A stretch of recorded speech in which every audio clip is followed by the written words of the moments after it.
Well, this is really a great year for the Epcot International Food and Wine Festival because not only is the festival bigger and better than ever, but it's 35th anniversary of Epcot. So this is really exciting. Can you guys tell me what are some of your favorite things about the festival this year? I know that's hard, but see if you can winnow it down. Yeah, so I'll start. There's a few festival favorites. The Handwich, if you go into the Odyssey, our Legacy Showplace, that's like comfort in a cone. You know, it's warm cheeseburger, mac and cheese, combination, and a warm bread cone. I tell you, that brings you right back, 35 years ago, which was introduced here at Epcot. So that's one of my favorites. I'll turn over to Rick's favorite. For me, it's about the beverage as much as it is about the food. I love that we have 4 beers this year that are brewed exclusively for this festival. In the Legacy Showplace, we have the Passport 35, which is a triple chocolate stout. Really a fantastic offering. We actually have that to taste here today. We've got the Schofferhofer Pomegranate beer at the Brewers Collection. About 5 years ago, we introduced the Schofferhofer Grapefruit to America, and they loved it. And I'm pretty sure that America is going to embrace the pomegranate very much the same way. At Brazil, we've got a black beer that's brewed specifically for us called Barbosa. And at my favorite new location this year, Flavors from Fire, we have a beer called the Smokin' Blackwater Porter. So it's a smoked beer, which is a style typically found more in the Midwest. So we kind of brought that taste for our guests this year because for me the festival is about experiencing things that you might not be able to try. And since it's a tasting festival, you just try a little bit of it. Oh, absolutely. And I think one thing that's really great too is having seen 35 years for Epcot, the festival's been here, seems like forever now. And how have things changed that you've seen? Because it seems like it's expanded and just gotten so much bigger and better every year. Yeah, you'll see things in a different way from the number of food and beverage items. That's first and foremost. We have a lot of great content out there this year and a lot of diversity in content for us. But as things evolve, we operated out of, 4 walls and maybe a little, roof. And now when you walk out there, the marketplaces are stunning.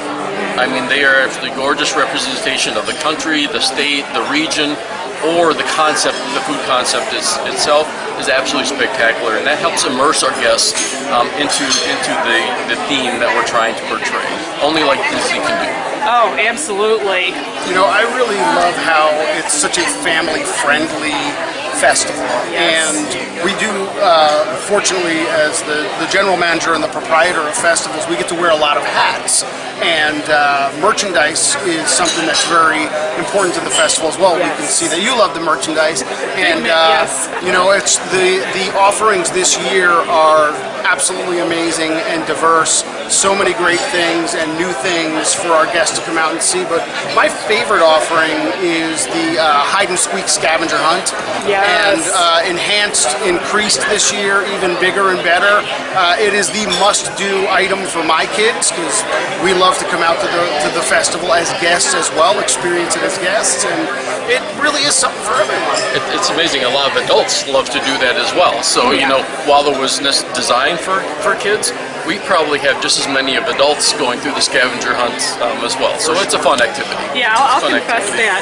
And I've noticed too for the annual pass holders, because I know they love coming out. Right. I'm one myself. And you have the buttons, which I had no idea. You've got to collect the buttons for annual pass holders as well. Yeah, we try to change it up a little bit, and the buttons have been a big hit, and that's something only for our annual pass holders.